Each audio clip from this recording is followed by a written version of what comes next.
majtama'a qaumun fi baitin min buyutillah yatluna kitaballah wa yatadarasunahu fima bainahum illa nazalat alaihimus sakinah wa ghasyiyatuhumur rahmah wa haffat bihimul malaikah wa dzakarahumullahu fiman indah. Tidaklah suatu kaum duduk di salah satu rumah Allah membaca ayat-ayat Allah dan sama-sama mempelajarinya kecuali turun kepada mereka as-sakinah, ketentraman dan kenyamanan. Wa ghasyiyatuhumur rahmah, dan mereka diliputi pula oleh rahmat, kasih sayang dari Allah Subhanahu wa taala. Wa haffat bihimul malaikah, dan mereka pun dikelilingi oleh para malaikat, karena malaikat suka majlis-majlis zikir dan ilmu. Wa dzakarahumullahu fiman indah, dan Allah akan banggakan sebut-sebut mereka di kalangan malaikat-malaikat yang ada di sisinya, di masyarakat atas. Mudah-mudahan kita termasuk yang sering disebut-sebut di sisi Allah di kalangan para malaikat, dan di akhir majelis ini mudah-mudahan kita pula mendapatkan seperti yang tersebut dalam hadis qudsi, qumu maghfuran lakum, silahkan berangkat meninggalkan majelis ini dalam keadaan diampuni dosa-dosa kalian.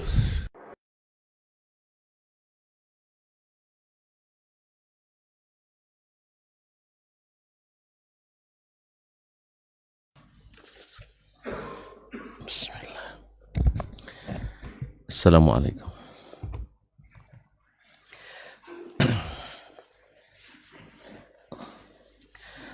Assalamualaikum warahmatullahi wabarakatuh. Alhamdulillahi rabbil alamin. Wal aqibatu lil muttaqin wala udwana illa 'alal zalimin.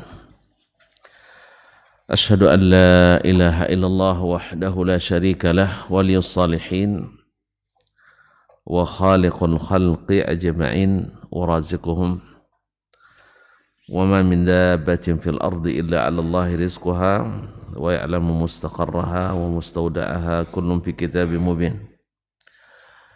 Wa asyhadu anna Muhammadan abduhu wa rasuluhu an-nabiyyus shadiqul amin sallallahu alaihi wa ala alihi tayyibin wa azwajihi tahirati ummahatil mu'minin wattabi'ina lahum bi ihsan ila yaumiddin, amma ba'du. Fattaqullaha ayyuhal muslimun fa innahu qad fazal muttaqun. Ya ayyuhalladzina amanu taqullaha haqqa tuqatih wa la tamutunna illa wa antum muslimun. Ma'asyiral kiram, Bapak dan Ibu-ibu, saudara-saudari yang dimuliakan Allah Subhanahu wa taala. Bersyukur kita kepadanya pada subuh ini kita bisa berkumpul di rumahnya. Mudah-mudahan kita menjadi tamu yang diridainya, yang dirahmatinya dan diampuninya. Salawat dan salam kepada baginda Nabi alaihi salatu wassalam. Kita datang pun karena ingin menegakkan apa yang ditegakkannya, ingin mengikuti apa yang dikerjakan dan disunahkannya. Mudah-mudahan Allah juga kuatkan hati kita untuk istiqamah dan berpegang teguh, walaupun banyak di sana sini yang berusaha untuk merenggang hubungan kita dengan Nabi sallallahu alaihi wasallam. Semoga cinta kita kepadanya tak berbagi sehingga kita mengikutinya dengan penuh atau dengan sepenuh hati. Kaum muslimin, kaum muslimat dirahmati Allah Subhanahu wa taala. Kembali kita bersama Imam Asy-Syafi'i rahimahullah. Dalam pelajaran yang lalu sudah kita bahas, atau beliau yang bahas, kita mengikuti bahwasanya tidak boleh bertentangan atau dipertentangkan antara hadis dengan sunnah. Masya Allah, sunnah dengan Al-Quranul Karim. Walaupun as-sunnah tidak mutawatir semuanya seperti Al-Quranul Karim. bahwa di situ didapat petunjuk bahwa satu, tidak ada sunnah yang bertentangan dengan Al-Quran. Yang kedua, bahwa as-sunnah apabila sahih dan thabit dari Nabi SAW, maka dia adalah hujjah seperti Al-Quranul Karim. Dia adalah hujjah seperti Al-Quran Al-Karim dalam semua bab akidah, bab ibadah, muamalah, akhlak dan adab. Tidak ada yang menyalahi ini kecuali ahli non sunnah yang punya nama lain selain nama sunnah.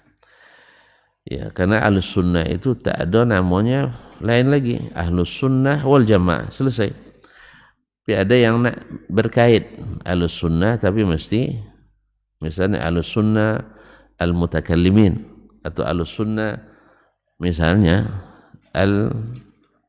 banyak lainnya, karena sifat yang dibuat oleh Nabi SAW baginya belum cukup, makanya ada mudhafun ilaihnya, masih ada idhafat lagi. Kalau masih ada idhafat berarti belum selesai. Makanya al-Islam kita ahlus sunnah wal jamaah itu yang tidak dikaitkan kecuali dengan as-sunnah wal jamaah. Orang kan enggak, ahlus sunnah wal jamaah mesti ahlus sunnah wal jamaah begini. Seperti yang sudah sebutkan, ada yang bilang itu ahlus sunnah wal jamaah asy-Syafi'i misalnya, atau asy-Syafi'iyah, atau al-Malikiyah, atau al-Hanafiyah. Seolah-olah itu adalah puak-puak baru yang sebenarnya mereka semua bersatu. Semuanya sebenarnya harus bersatu. Nasallallahu alaihi wasallam. Jadi sudah kita bahas pula tentang pembagian khabar hadis, ya, karena secara tidak langsung menghendaki pembahasan ini dari sisi jumlah yang meriwayatkan kepada kita, ada mutawatir, ada ahad. Dan hadis mutawatir sedikit sekali. Kalau kita merujuk kepada al-ali al-mutanatsira fil ahadits al-mutawatira, ya jumlahnya tidak sampai 3 atau tidak sampai 400 hadis yang mutawatir. Dan selebihnya adalah puluhan ribu hadis, atau kalau melihat ke sanadnya ratusan ribu hadis adalah ahad, dan tak pernah dipermasalahkan kecuali setelah lahir aliran non sunnah, aliran non sunnah, walaupun bersikukuh mengatakan itulah ahli sunnah yang asli. Ya biasalah semua orang mengaku seperti kata subhanallah, Imam Az-Zahabi atau selainnya. Saya kok jadi lupa nengok antum hari ini. Yang berkataannya tidak satu pun dari firqah dalam Islam kecuali menganggap dirinya yang benar, yang lain salah. Tidak ada yang mengatakan kecuali dirinya yang di atas hidayah, yang lain di atas dhalalah, kesesatan. Itu biasa itu, jangan berkecil hati pula. Ya, sebab tidak ada orang yang sengaja aku menyesatkan diri, enggak ada. Tidak ada. Itulah makanya mudah-mudahan Allah mengampuni, itu aja. Karena tidak ada yang sengaja aku sesat. Tapi yang tersesat tetap ana. Ya jelas saja tidak mau mengikuti jalan yang terang benderang. Ambil juga yang kelam-kelam itu. Ya ambil juga yang mutasyabihat itu. Karena memang hati itu dicenderungkan kepada kebenaran, yang dicari yang terang-terang. Tapi kalau cenderung kepada kebatilan, dicari yang mutasyabihat. Seperti kata Allah, فَأَمَّا الَّذِينَ فِي قُلُوبِهِمْ زَيْغٌ فَيَتَّبِعُونَ مَا تَشَابَهَ مِنْهُ ابْتِغَاءَ الْفِتْنَةِ وَابْتِغَاءَ تَأْوِيلِهِ. Adapun orang yang hatinya cenderung kepada sesat, cenderung menyimpang, yang terang-terang itu dia tinggalkan, diambilnya yang sisi yang yang mutasyabihat, yang multi interpretasi. Seperti orang sekarang misalnya nak mencari mengambil kutipan dari seseorang ulama misalnya. Kalau dia nak mengatakan ulama itu sesat, misalnya antum bisa saja, ini orang-orang dulu ketika ta'assub, fanatis mazhab, fanatis buta, Syafi'i ini bisa menjadi syaitan bagi orang. Mau tahu? Mau tahu? Hah? Tapi jangan berubah cintanya, nanti jadi benci sama Imam Syafi'i, janji. Nah, iya, orang mazhab Hanafi dulu, sekarang masih. Ya, dulu pokoknya yang fanatis semuanya, tidak ada yang baik bagi yang lain kecuali yang dia suka. Imam Syafi'i rahimahullah dikatakannya, diriwayatkan dari Nabi SAW bahwasanya sayati ala ummati rajulun ashaddu alaihim min iblis yusamma Muhammad ibn Idris. Akan ada nanti seorang laki-laki dari umatku lebih berbahaya dari iblis, namanya Muhammad bin Idris. Nah, coba bayangkan, siapa yang dibilangnya itu? Syafi'i. Syafi'i dikatakannya lebih dahsyat dari iblis. Tidak tangan pula orang pengikut Imam Syafi'i. Dibalasnya pula, sayati ala ummati fihim rajulun, nah itu rajulun asyaddu ala ummati minasyaitan yunbazu bi Abi Hanifah an-Nu'man. Akan datang pula kepada umatku laki-laki yang lebih setan, lebih dahsyat dari setan, namanya Abu Hanifah an-Nu'man. Karena nama Imam Abu Hanifah Nu'man ibn Thabit rahimahumullah ta'ala. Ada demikian juga dengan Imam Malik. Akhirnya tak satu imam pun yang selamat dari makian dan cacian. Sallallahu alaihi wasallam. Nah, zaman ini pun masih ada. Ya, masih ada. Ya, ada perkataan kita yang sebenarnya mimbabit tanazul, mimbabit apa istilahnya? Babit tanazul. Maknanya kan ada orang mengatakan seperti ini.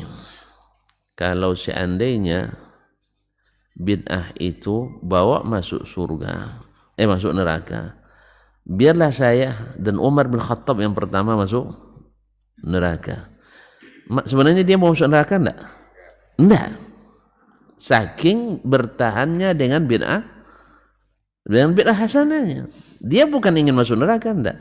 Nah, bagi orang yang hatinya berpenyakit, ini dipegangnya.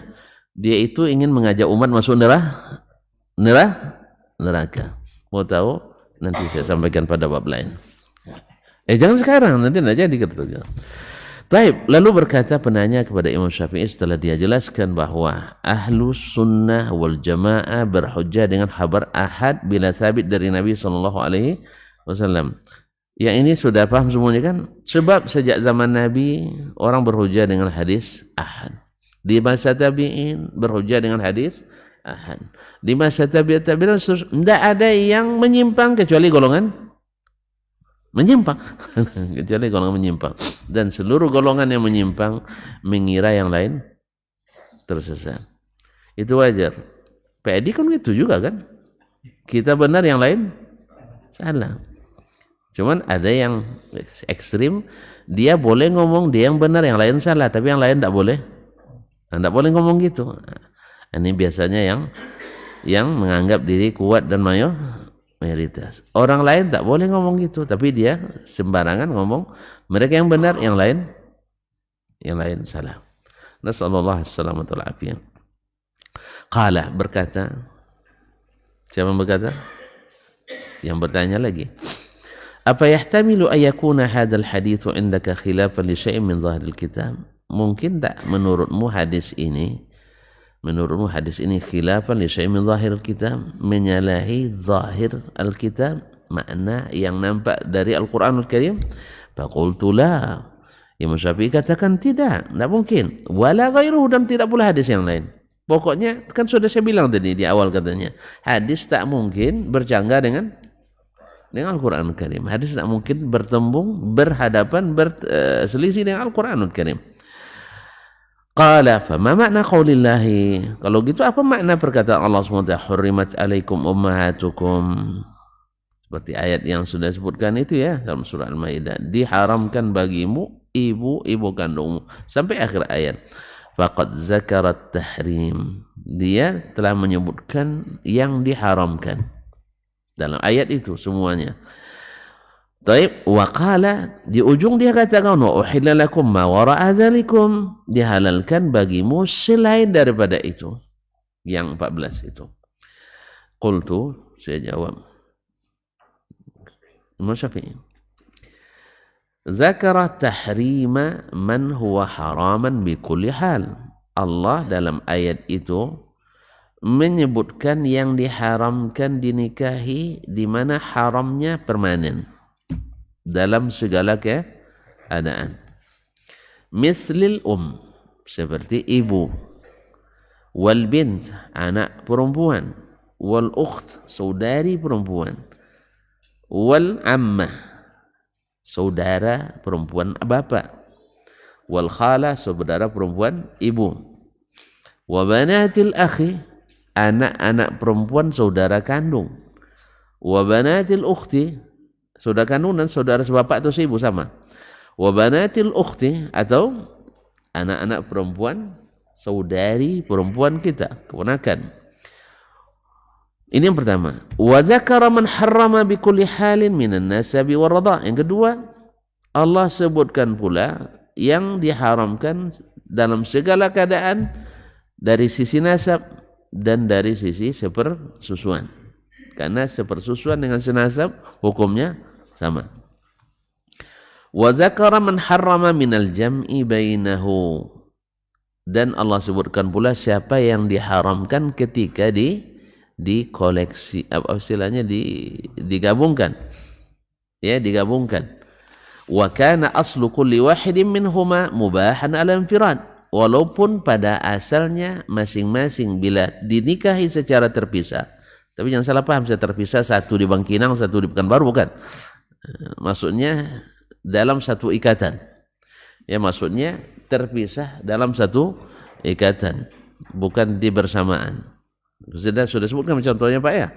Misalnya meninggal, lalu ganti tikar ya.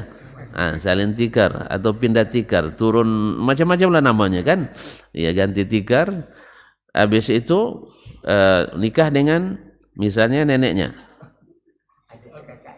Kenapa tidak mau sama neneknya? Ada yang dia dengan neneknya umurnya beda 2 tahun, Pak. Iya, cucunya lebih tua dari neneknya. Tidak pernah jumpa. Atau bedanya 20 tahun cuma dengan neneknya. Bisa enggak? Nah, kalau enggak bisa, saya ini barang konkret ini. Sesuatu cerita nyata. Teman istri saya di Madinah. Umur 9 dia menikah. Umur 10 beranak, perempuan pula. Umur anaknya 9, berarti 19 tahun umurnya. Nikah lagi anak perempuan itu, punya cucu lagi. Berarti dia dengan cucunya berapa beda? 20 tahun. Nah, andainya misal ya, menikah cucunya, cucu yang ini menikah nanti tiba-tiba meninggal. Neneknya masih, kalau umur neneknya tadi, cucunya tadi 40, umur neneknya berapa? Kan masih bisa nikah tuh. Masih. Kalau sempat meninggalnya umur 25, berarti umur neneknya 45, masih bisa nikah. Itu misal ya. Atau yang sering kan ke bawah ya. Yang sering ke bawah. Misalnya menikah dengan adiknya, ya, atau dengan eteknya. Kadang-kadang ada lebih tua keponakan dari ada. Alhamdulillah. Jadi kaum muslimin dan muslimat dirahmati Allah SWT, yang seperti ini ya pada asalnya boleh, tapi ketika digabungkan tidak. Qala berkata wa uhilla lakum ma wara'a dzikrikum, lalu Allah berfirman dihalalkan bagimu selain itu. Ya, selain yang disebutkan, yakni bil halil lati ahallaha bihi. Tentu saja maknanya ini dikaitkan dengan keadaan di mana keadaan itu membolehkan dia menikahinya. Jadi bukan segala keadaan. Ala tara, tidakkah kau lihat anna qawlahu, bahwa perkataannya wa uhilla lakum ma wara'a dzalikum, ia halalkan bagimu selain yang disebutkan yang 14 itu, bimakna ma ahalla bihi, dengan makna apa yang dihalalkan. Lianna la anna wahidatan minan nisa, bukan maksudnya seorang wanita halalun bighairi nikahin yasih. Bukan maknanya seorang wanita itu halal tanpa nikah yang sah. Naam. Padahal dia katakan wa ahalla, dia halalkan.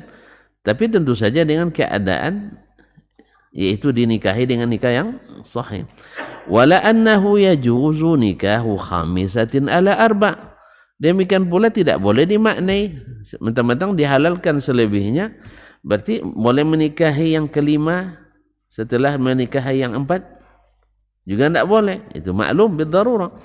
Wala jam'un baina ukhtaini, dan tidak pula menggabungkan antara dua perempuan yang bersaudara. Wala ghairu dzalika mimma naha anhu, dan tidak pula selain itu yang dilarangnya. Berarti ma'asyarul kiram dirahmati Allah, memang ayat bermakna zahirnya umum tapi ditakhsis oleh hadis Nabi alaihi salatu wassalam. Wa dzakartu lahu fardallahi fil wudu', kemudian aku sebutkan pula kepadanya sebagai petambah keterangannya kewajiban Allah dalam masalah wudu, kewajiban yang diwajibkan Allah dalam masalah wudu. Wa mashan nabiyyi sallallahu alaihi wasallam alal khuffain, yang mana Nabi sallallahu alaihi wasallam mengusap di atas dua sepatu atau khuf. Wa ma sara ilaihi aktsaru ahli ilmi min qabulil mashi, yang berakhir pada hampir ijma' ulama menerima hukum menyapu di atas dua sepatu. Kenapa hampir ijma'? Karena ada juga sedikit yang menyelisih. Faqala, lalu dia bertanya, afa yukhaliful mashu syai'an minal Qur'an, apakah menyapu sepatu itu berselisih dengan sesuatu dari Al-Qur'an? Qultu la tukhalifu sunnatun bihal, enggak, sunnah tak pernah menyalahi Al-Quran dalam segala keadaan. Qala fama wajhu, kalau begitu bagaimana cara mengarahkannya ini? Di Al-Quran disuruh membasuh, tiba-tiba di sunnah ada menyapu, begitu? Bagaimana cara mentaujihnya? Bagaimana cara mensinkronkannya? Qultu, aku jawab, kata Imam Syafi'i rahimahullah, lamma qala, tatkala Allah berfirman, idza qumtum ila salati, apabila kamu hendak mendirikan salat, faghsilu wujuhakum, maka basuhlah mukamu, wa aydiyakum ilal marafiq, ke tanganmu sampai ke siku, wamsahu bi ru'usikum, lalu usaplah kepalamu, wa arjulakum, dan kakimu. Nah, ini kaki disapu atau dibasuh? Kalau wa arjulakum, basuh, karena dia atapnya kepada maf'ulun bihi, wa aydiyakum. Tapi ada qiraat wa arjulikum, atapnya kepada biru'usikum ilal ka'bain, sampai ke mata kaki.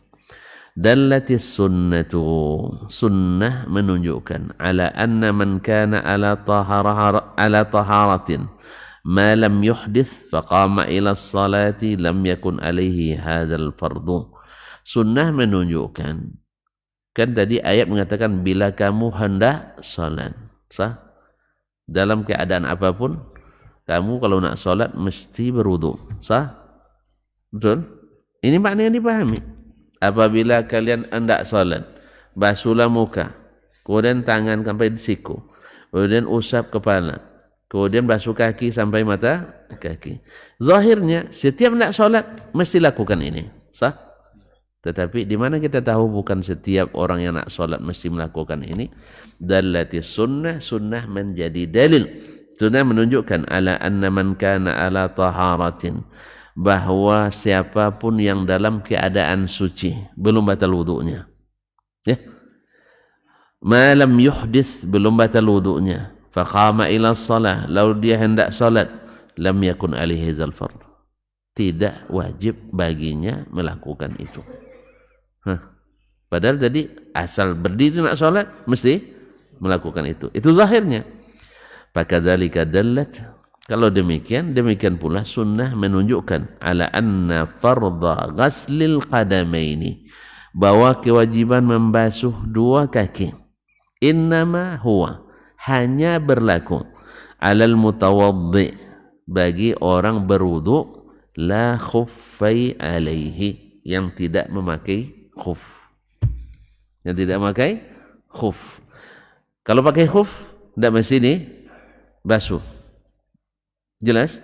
Belum jelas. Ada tambahan lagi syaratnya.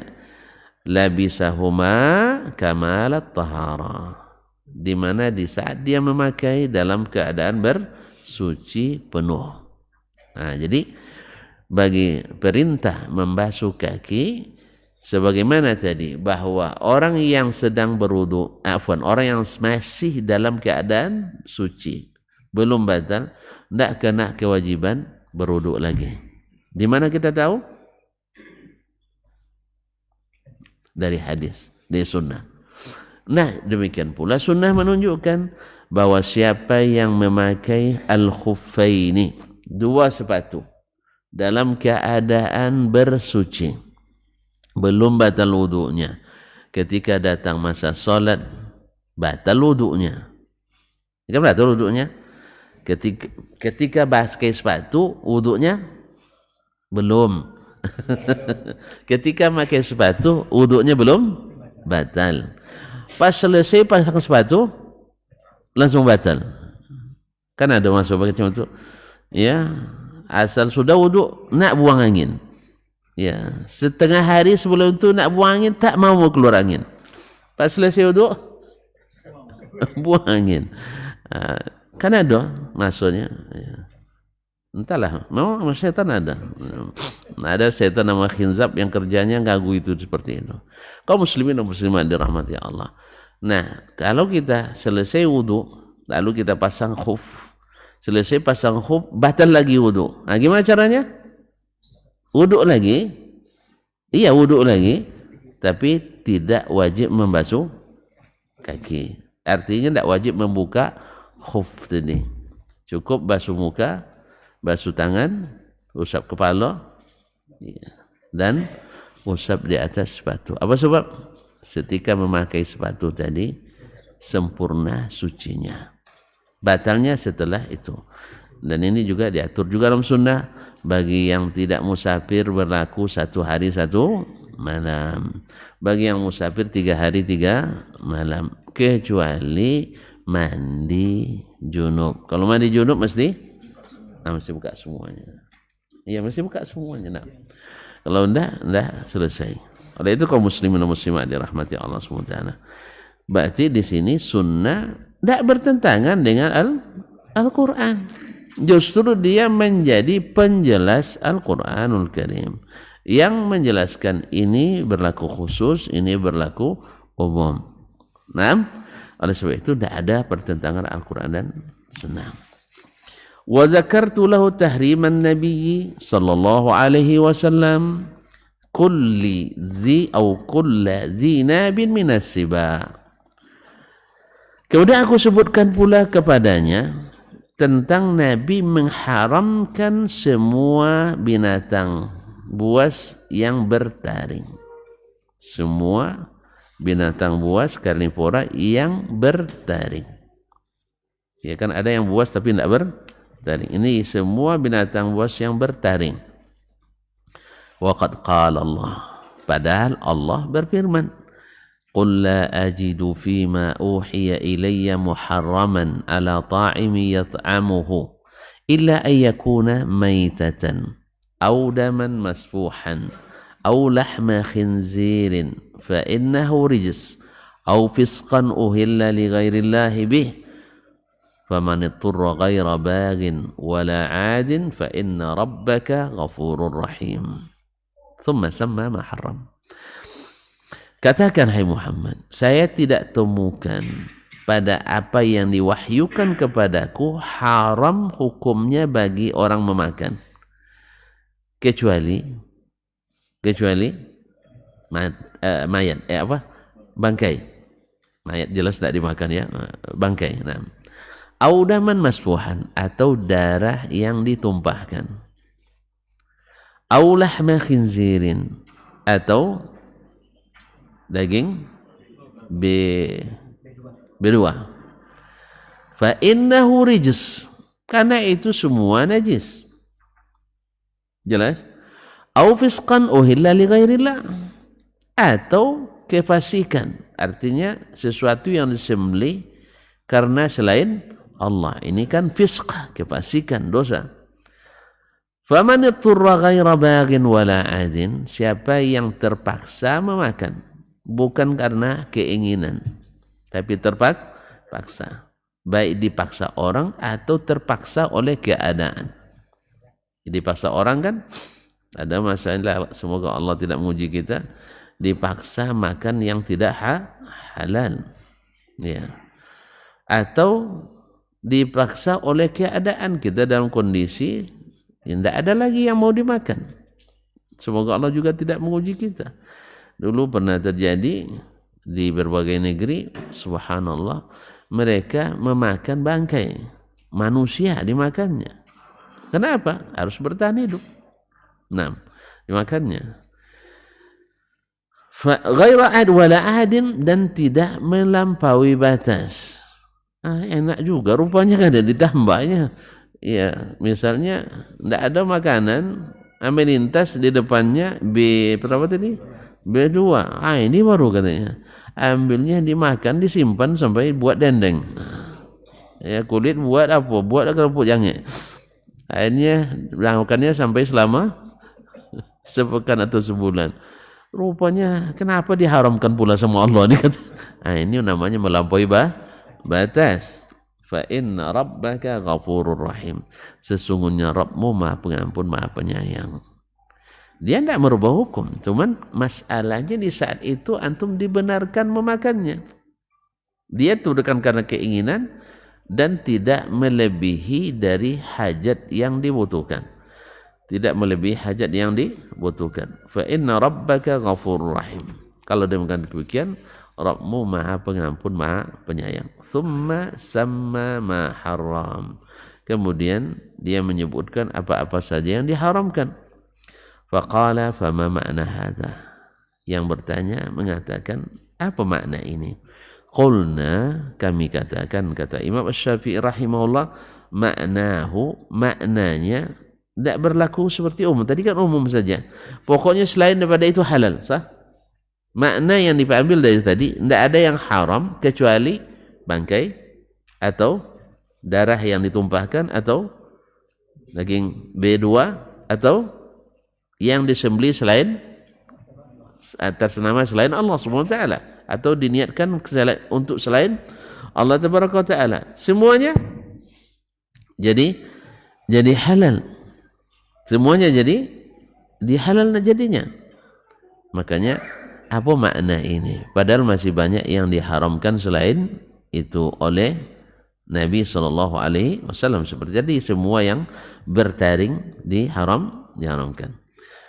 Qulna ma'nahu, kami katakan maknanya adalah qul la ajidu fima uhiya ilayya muharraman mimma kuntum ta'kulun.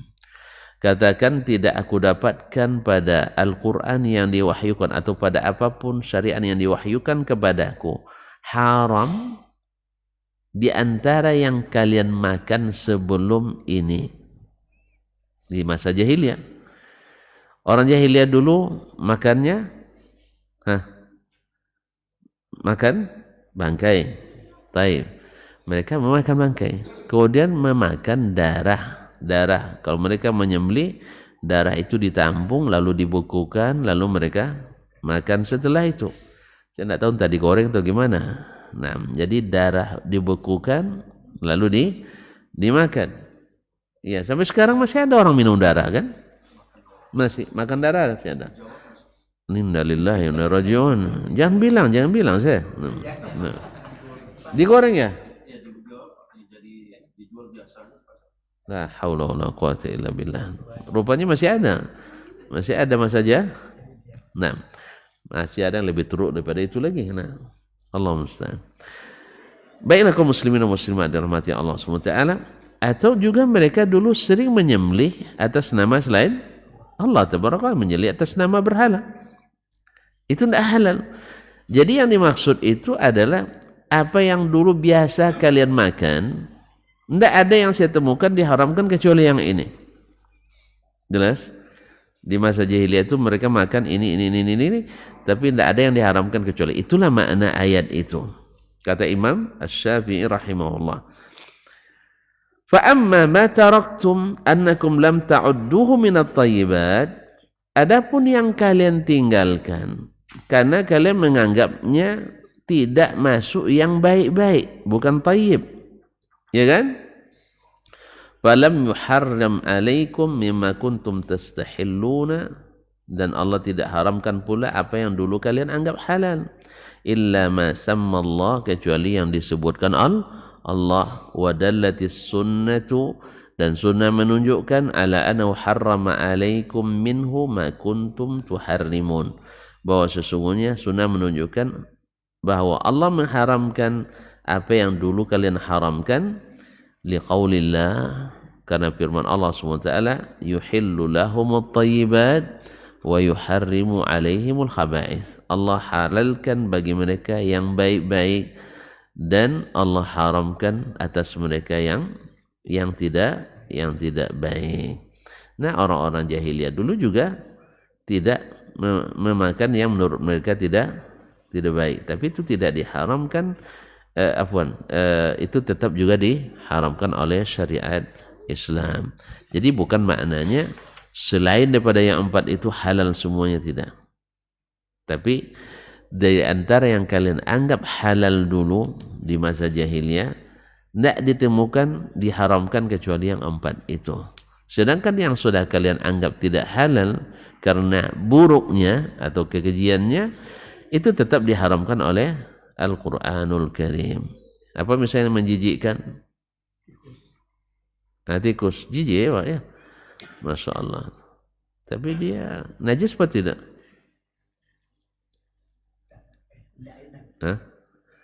Ikhtilaf.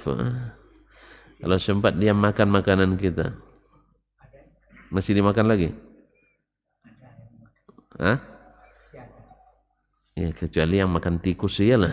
Tapi kalau seandainya antum, jadi tikus itu dianggap tidak najis. Apa sebab?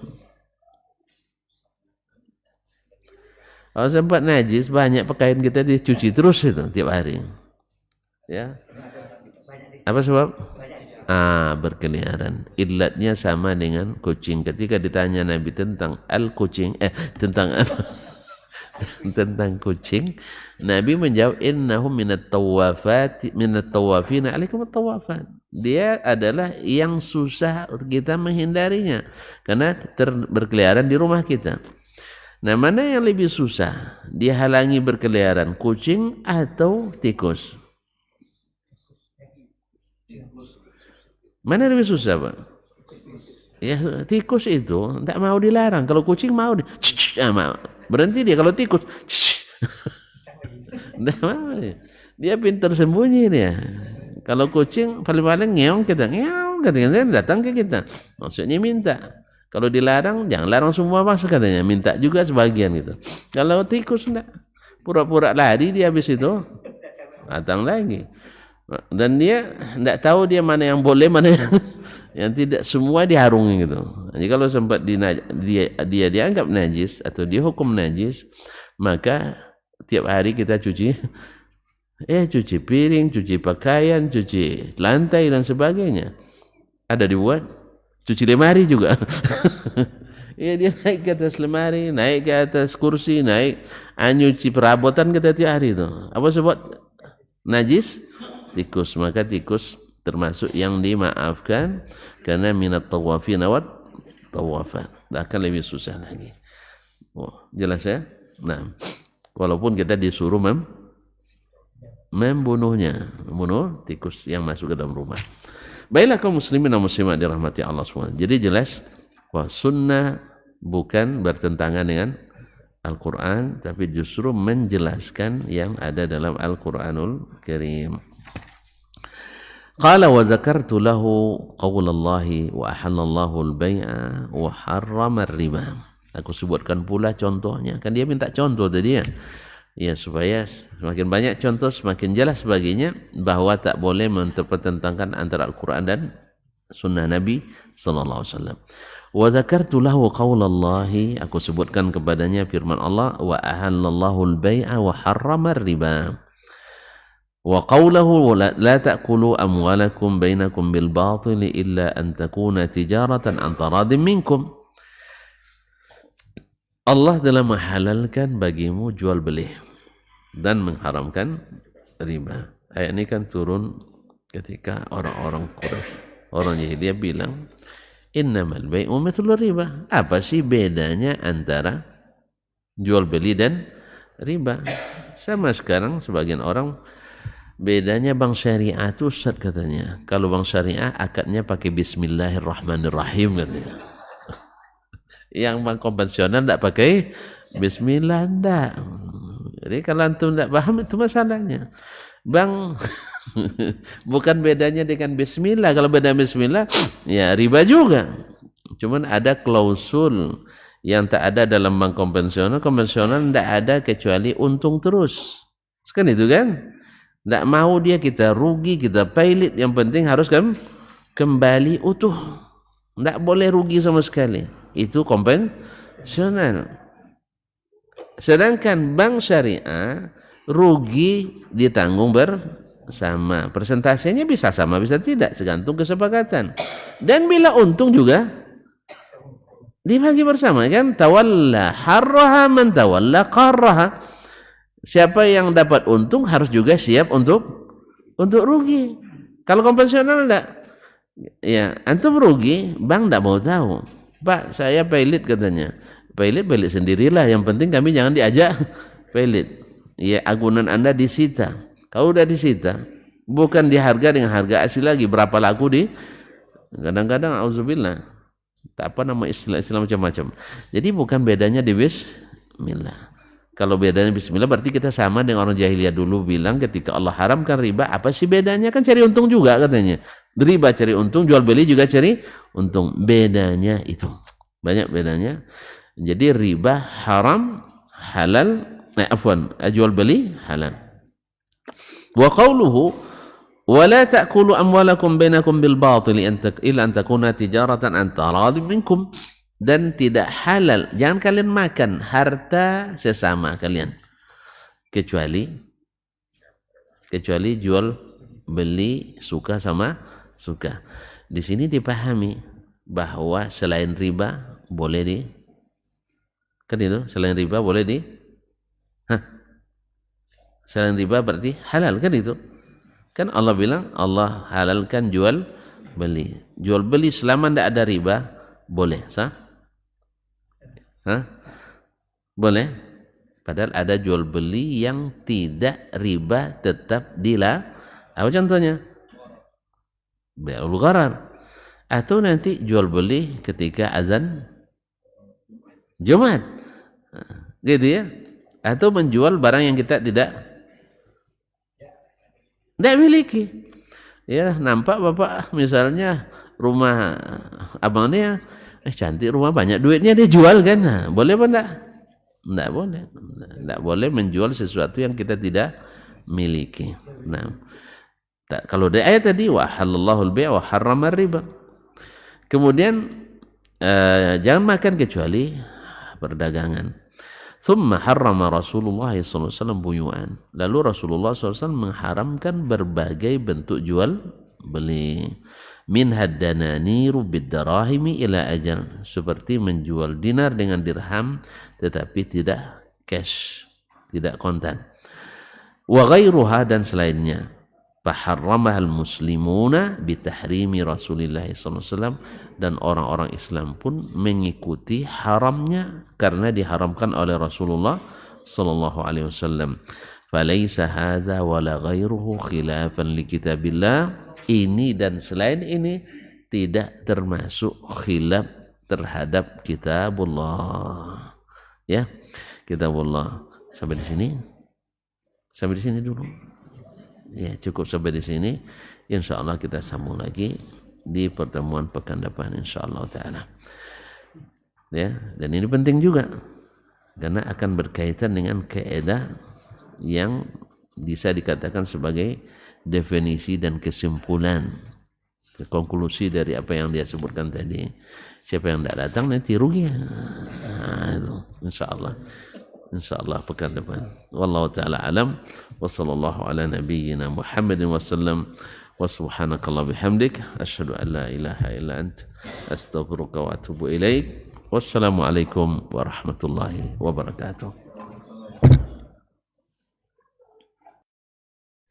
Majtama'a qaumun fi baitin min buyutillah yatluna kitaballah wa yatadarasunahu fima bainahum illa nazalat alaihimus sakinah wa ghashiyatuhumur rahmah wa haffat bihimul malaikah wa dzakarahumullahu fiman indah. Tidaklah suatu kaum duduk di salah satu rumah Allah membaca ayat-ayat Allah dan sama-sama mempelajarinya kecuali turun kepada mereka as-sakinah, ketentraman dan kenyamanan.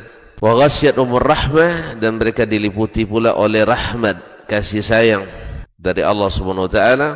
Wa haffat bihimul malaikah, dan mereka pun dikelilingi oleh para malaikat karena malaikat suka majlis-majlis zikir dan ilmu. Wa dzakarahumullahu fiman indah, dan Allah akan banggakan sebut-sebut mereka di kalangan malaikat-malaikat yang ada di sisinya, di masyarakat atas. Mudah-mudahan kita termasuk yang sering disebut-sebut di sisi Allah di kalangan para malaikat, dan di akhir majelis ini mudah-mudahan kita pula mendapatkan seperti yang tersebut dalam hadis qudsi, qumu maghfuran lakum, silahkan berangkat meninggalkan majelis ini dalam keadaan diampuni dosa-dosa kalian.